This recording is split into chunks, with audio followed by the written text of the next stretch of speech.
Yang dilaporkan itu Roy Suryo. Kemudian Desmond Sianipar. Itu juga udah kayak orang stres tuh. Teriak-teriak sampai mobil-mobil SMK suka teriak-teriak aneh gitu. 2 nih yang dilaporkan nih. Bambang Bitor. Supriyadi dengan Hermanto. Bitor ya, dengan Hermanto. 4 nih yang dilaporkan. Mana 6.000 pesanan itu Jokowi? 6.000 pesanan SMK itu mana? Parah Anda ini. Nanti saya laporkan Anda itu. Kebohongan. Ya. Wah, kalau Janjikan ini akan begini, akan begitu. Nasional. Bohong. Mau di peran loh. Ya. Oke, pemirsa.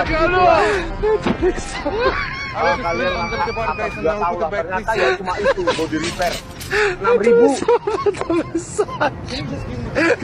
6.000 pesanan. Mana itu Jokowi? Mana 6.000 pesanan itu Jokowi? Ini nunggu masuk neraka lama, Prof. Sekarang aja, Prof. Biar masuk penjara. Akhirnya dia ketawa juga ya, Mas. Udah, aku semangat nih, gitu. Sama-sama semangat, Prof. Gitu. Dan ini bentuk wujud saya untuk membantu dan membela Pak Jokowi dan keluarganya. Saya nggak mikir yang lain karena memang beliau punya kekuatan. Tapi kalau orang rendah hati kayak Pak Jokowi, membiarkan dia dihina orang enggak? Kita membela Pak Jokowi, jangan dilemahkan, jangan dihina karena beliau adalah bagian dari yang harus dihormati sebagai presiden yang punya jasa dan sampai mati pun kuburnya pun dijaga. Itulah keislaman. Saya punya beberapa alasan. Izinkan saya share. Yang pertama adalah mereka melakukan penelitian itu terhadap ijazah Jokowi tanpa izin.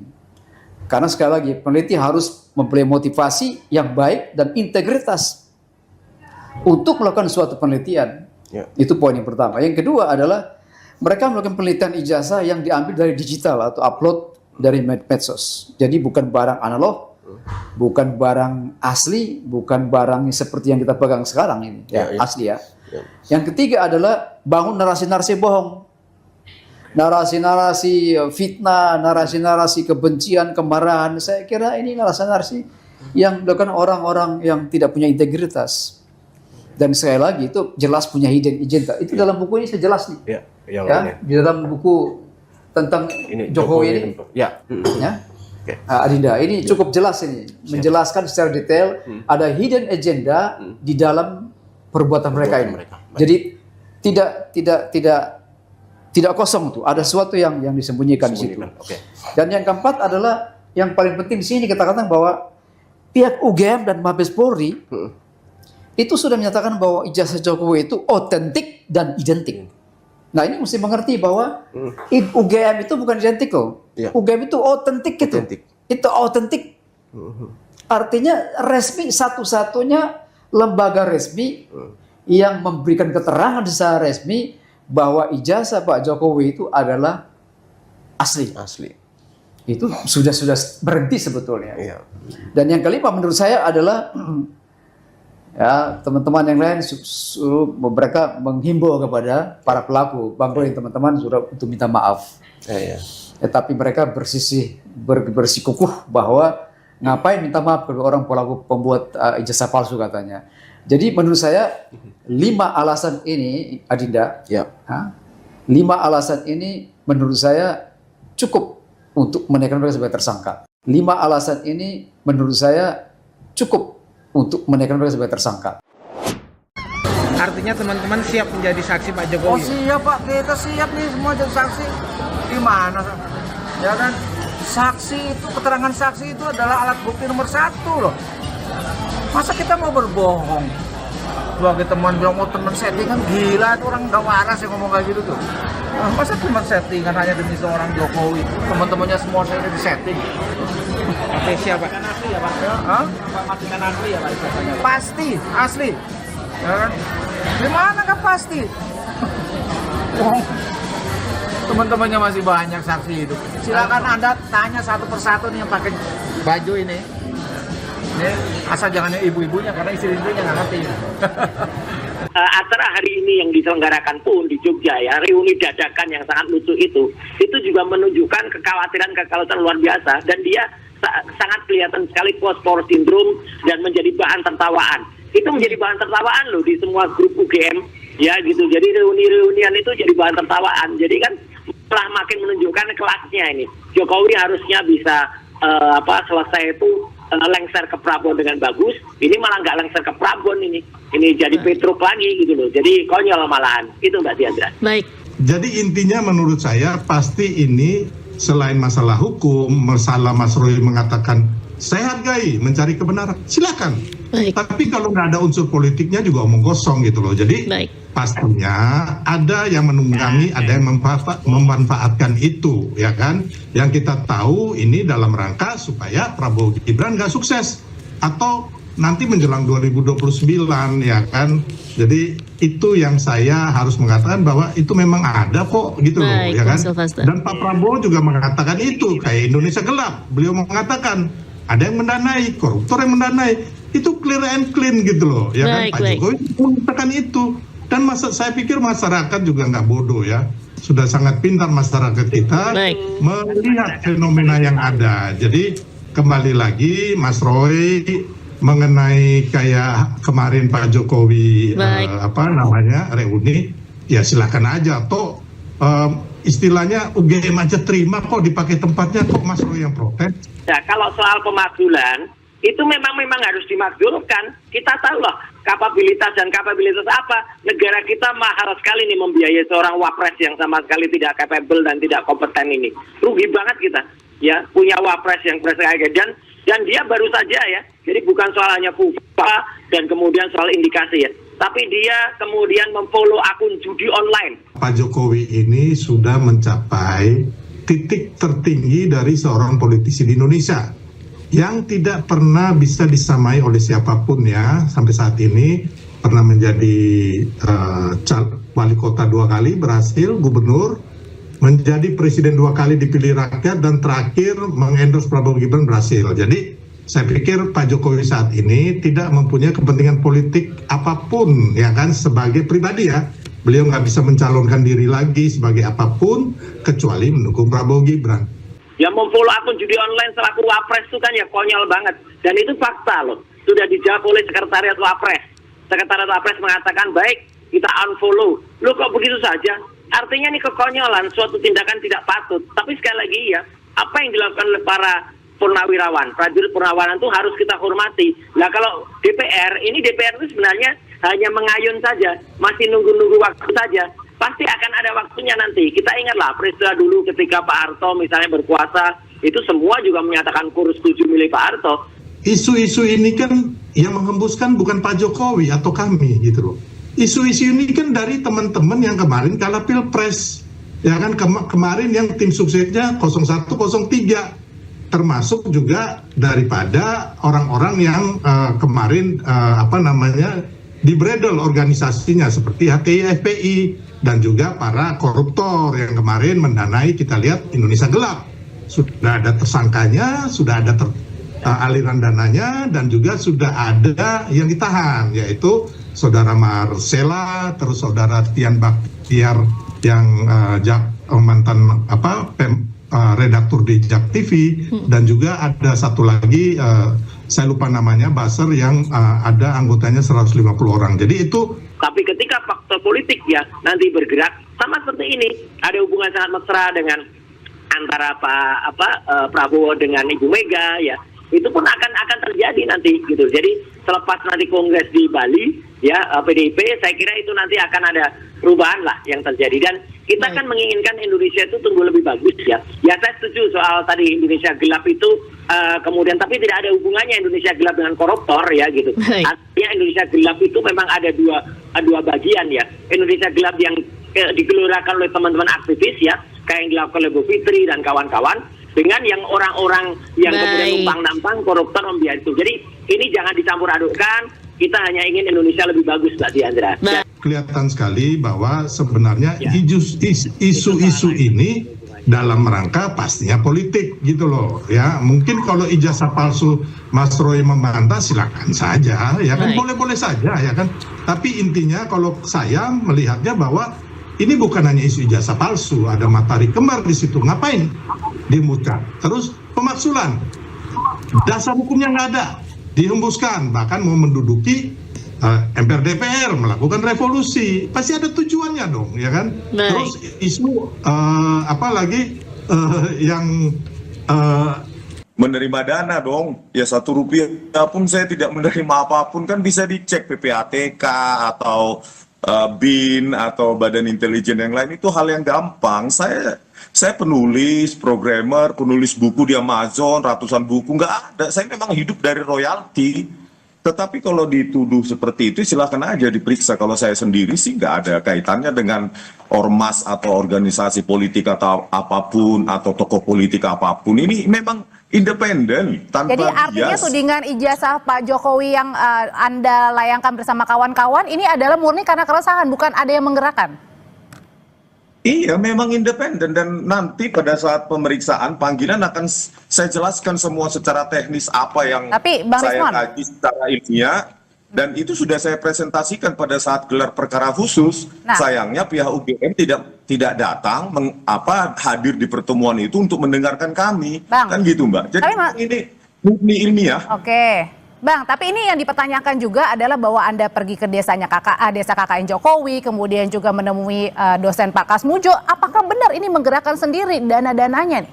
Loh, saya kan menerima royalti dari buku-buku saya, Mbak. Jadi Rp1 pun tidak ada pendanaan dari tokoh politik atau agenda politik apapun. Ya saya ke Ketoyan, ya saya naik mobil sendiri, nyetir sendiri bersama istri, menginvestigasi sendiri, dan kami temukan bahwa tidak ada dokumen apapun yang membuktikan Pak Jokowi KKN di Ketoyan, dan bahkan kami tanyakan ke kepala dusun 1 dan 2 di sana, mereka takut justru bangga bahwa pernah ada masuk. Bang Rismon kenapa enggak nanyain ke itu aja Bang Rismon, ke Badan Tata Kelola Akademik Kemahasiswaan UGM, tanyain di sana aja, kan di sana jelas tuh tersimpan database.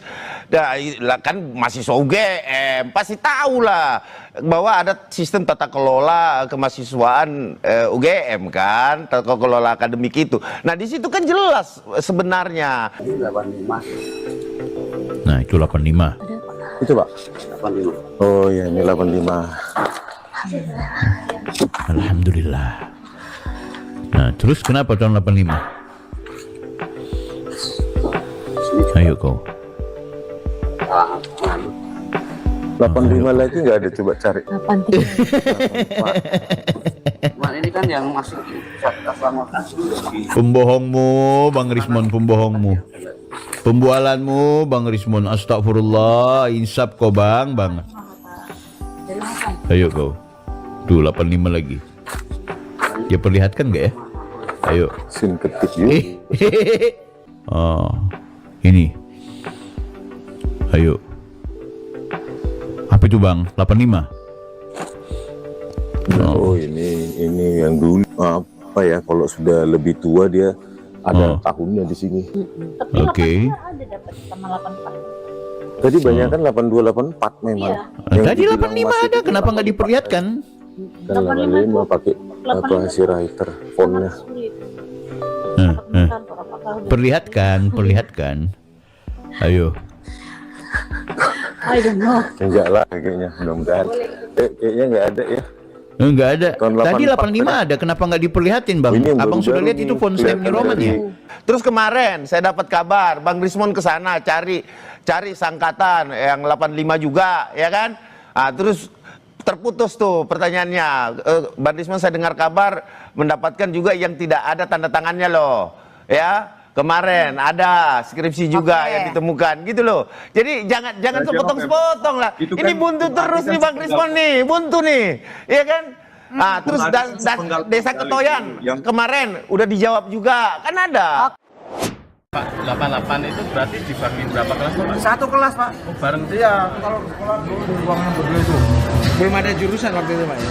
Emang kehutanan gak ada jurusan Pak. Siapa yang ada jurusan kehutanan itu? Jadi jurusannya itu saya jelasin ya. Jurusannya itu nanti udah semester akhir, ngambil mata kuliahnya apa, ya kan, kemudian topik skripsinya apa. Nah, kemudian orang bilang kalau kayak saya nih, karena saya menanam pilihannya itu nanam meneliti diameter pertambahan daun dari mulai kecil sampai berapa meter, maka saya dibilang jurusan silvikultur gitu. Nanti ada yang ngurusi masalah ekonomi, dibilangnya ekonomi hutan. Ada yang ngurusi kayu, disebutnya teknologi kayu, ya kan. Jadi bukan berarti teknologi kayu itu agak, memang apa ya, itu cuman lontaran orang kalau ngambil itu, wah berarti dia jurusan teknologi kayu gitu. Pak Jokowi kan dipolisikan karena itu, Pak. Tanggapan Bapak gimana, Pak? Teknologi kayu. Ya memang kok gitu, ada teknologi kayu itu apa kan peminatan. Cuman secara formal namanya adalah jurusan teknologi hasil hutan. Tetapi orang lebih suka menyebutnya teknologi kayu karena hasil hutan utamanya adalah kayu. Berarti keliru, Pak, ya, mempolisikan itu ya, Pak? Ya keliru. Risma ngerti apa? Tentang kehutanan, saya ini temennya kok. Saya masih ke kehutanan, dulu alumni kehutanan juga.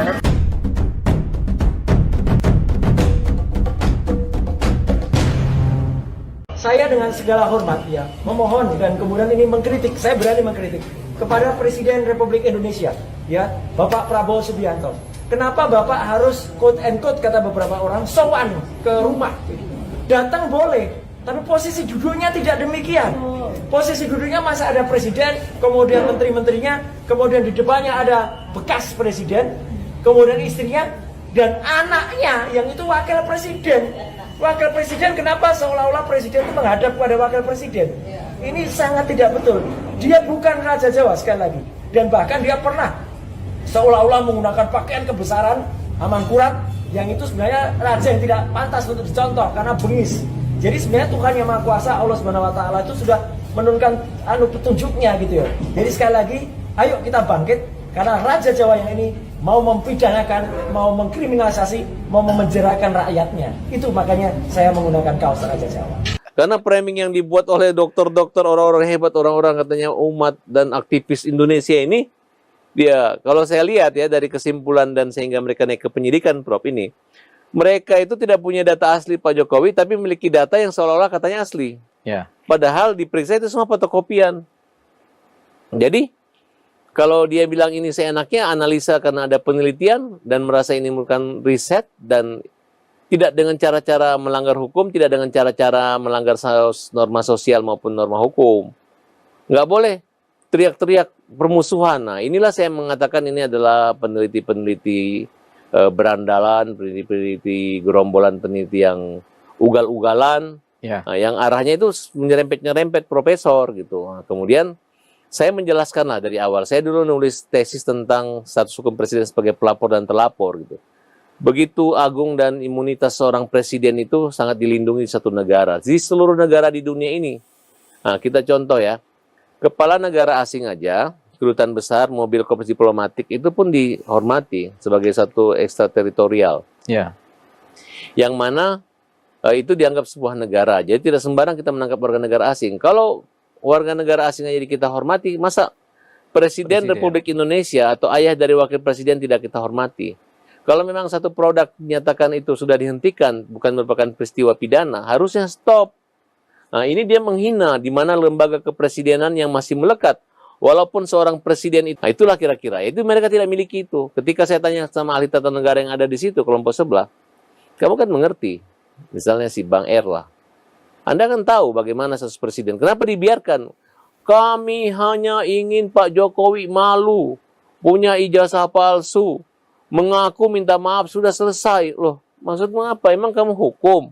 Ya. Ini kan negara hukum, tidak boleh. Ya, inilah makanya Pak Jokowi serius melaporkan mereka sebagai orang yang satu, mencemarkan nama baik, memfitnah, ujaran kebencian, kemudian merubah data, mentransmisi, menyebarkan, kemudian ya membuat satu produk yang seolah-olah seluruh masyarakat Indonesia akan ditipu dan bahwa Pak Presiden yang sudah berhasil selama 10 tahun membangun Indonesia, menyatukan dari Sabang sampai Merauke jalan tol, baik tol darat maupun tol laut, yang membawa negara kita menjadi negara yang disegani, negara yang praktis, tidak berbelit-belit, simpel dengan segala kesederhanaan, itu dibuat seolah kuno, dibuat seolah deso gitu. Nah, tapi Pak Jokowi santai gitu. Bahkan mereka membuat gambaran bahwa ini adalah satu persaingan politik antara Pak Presiden Prabowo yang ingin menjatuhkan Gibran. Padahal tidak, seolah seperti itu. Tapi yang saya lihat kenyataannya, Bapak Presiden Republik Indonesia, Pak Prabowo masih sangat menghormati, bahkan sowan Kulinuwun ke Solo untuk bertemu. Begitu dia menghormati dan tahu balas budi jasa. Hampir semua presiden sekarang mantan-mantan saling menjaga rasa Asia. Ya saling menjaga. Ini tidak dimiliki mereka.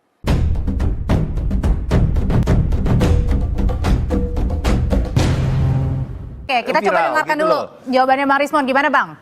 Iya, kami kan kemarin mendapati bahwa perpustakaan Fakultas Kehutanan UGM itu sedang direnovasi ternyata. Jadi Fakultas Kehutanan UGM itu sedang direnovasi. Oleh karena itu kami bergeser ke fakultas terdekat, yaitu Fisipol dan Fakultas Hukum. Nah, apa yang dinyatakan Bung Ade itu dinyatakan bahwa tahun 84 itu skripsinya itu memang belum masih dalam revisi. Itu kata petugasnya, yang tidak ada tanda tangan tanda tangan ketua penguji maupun anggota dewan penguji. Jadi berarti ada kan Bang Rismon, ada juga yang tidak ada dosen pengujinya kan gitu loh. Bung Ade, itu belum final, itu belum dalam bentuk skripsi, itu masih manuskrip. Itu pun tahun 82 dan 84 yang kami dapati, dan manuskrip yang tidak ada tanda tangan itu masih direvisi, belum dalam bentuk skripsi gitu loh Bung Ade. Iya, tapi kan sudah dijawab sama wakil rektornya Abang ini, nih saya bilangin Bang ya, saya ambilkan ilustrasi Bang ya. Bang Rismon ini ya adalah cucu. Nah, ada 2 cucu nih. Ya, kan Bang Rismon selalu bilang asli loh UGM. Nah, ini ada 2 cucu nih berantem nih. Satu neneknya itu adalah UGM, melahirkan anak namanya fakultas apa di UGM Bang Rismon? Bang Rismon fakultas apa? Fakultasnya Bang Rismon, Fakultas Kehutanan. Jadi apa, Mas Ade? Nah, bahwa saya mau menyampaikan di sini, ini ada anak nakal yang lahir satu ibu, sama-sama anak UGM, meributkan kakaknya, tantenya yang di sebelah, karena sama-sama ini cuman beda fakultas saja, sama-sama UGM. Satu kehutanan, Bapak Joko Widodo, dan Bang Rismon mungkin universitas apa di situ, fakultas apa Bang Rismon, saya nggak terlalu tahu. Nah, ini dia meributkan sama-sama anak UGM, jadi bingung kita bahwa sebenarnya kalau kita mau melihat secara adil ya, nanya aja ke UGM-nya. Karena tidak ada konfirmasi yang paling valid selain UGM. Karena ahli juga Mbak, bentar, dikit lagi, bahwa ahli juga itu nanti nanyanya ke sana setelah di pengadilan nanti.